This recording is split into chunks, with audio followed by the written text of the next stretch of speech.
For now, I want to bring in Joel Rubin, former Deputy Assistant Secretary of State and President of the Washington Strategy Group. Steve Clemons is Washington Editor-at-Large for The Atlantic. And Joel, I'm going to just go over again, summarizing a little bit of what Hallie had to say. President Trump publicly insulted our allies. We know that. He demanded and claimed he got it when he didn't, intimated he'd unilaterally pull out of NATO and then pledged his support. He made statements that raised a lot of eyebrows on Crimea. I just wonder what your takeaway is.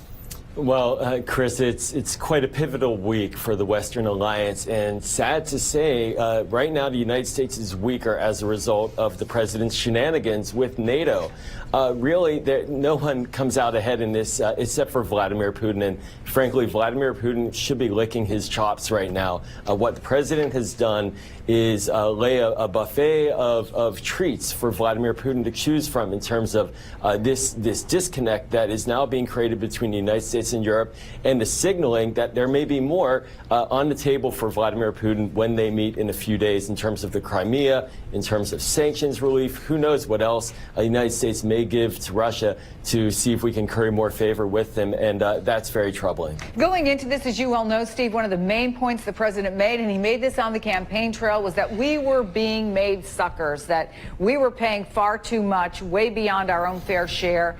He made a number, as we have pointed out, of questionable claims during his Brussels visit. Let me play this one. Many countries owe us a tremendous amount of money for many years back, where they're delinquent, as far as I'm concerned, because the United States has had to pay for them. So I'm just going to read what PolitiFact found, which you already know. NATO members agreed to contribute at least 2% of their country's GDP toward defense by 2024, but that defense spending does not take the form of payments to the United States or the alliance as a whole. We rate this statement as false.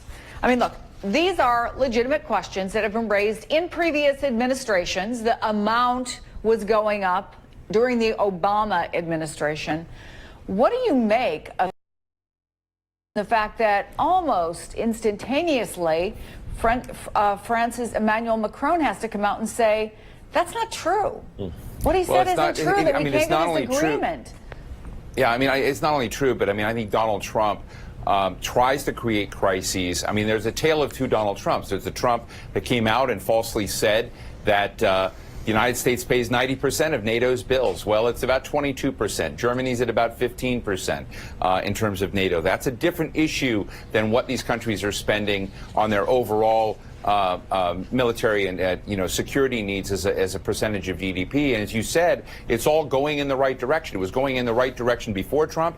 And to give him a little bit of credit, maybe they're pushing it a little bit more because they worry about it. But I think leaders, NATO member leaders, have a problem because they look at Donald Trump as a dangerous joke, as someone who says things recklessly, says things that are completely false. But he's an important ally, or the United States is an ally, but they increasingly can't depend on it. That said, when you look at the substance of the NATO summit, the United States did sign a very important communique, it's a forward-looking thing. The substance of NATO looks okay. Jim Mattis, the Secretary of Defense, got some very important provisions that he wanted and moved forward. So we've got a tale of two Trumps, a tale of two NATO summits in a way, but that increases the doubt in the United States. There should be no two tracks. There should be no sense of distance between NATO allies and American security. And Donald Trump can't help himself. He throws a bomb into the middle of this and pretends it's all okay at the end, and it's not okay. And as Joel said, we'll see what he does with Vladimir Putin. That's going to be the real test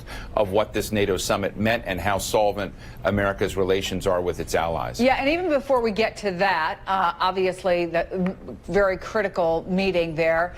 Joel, let's talk about what to expect in London. Before leaving NATO, the president said to catch up with Boris Johnson, who of course just resigned as the foreign secretary. What are you expecting, if anything, out of London? Well, besides tea with the Queen.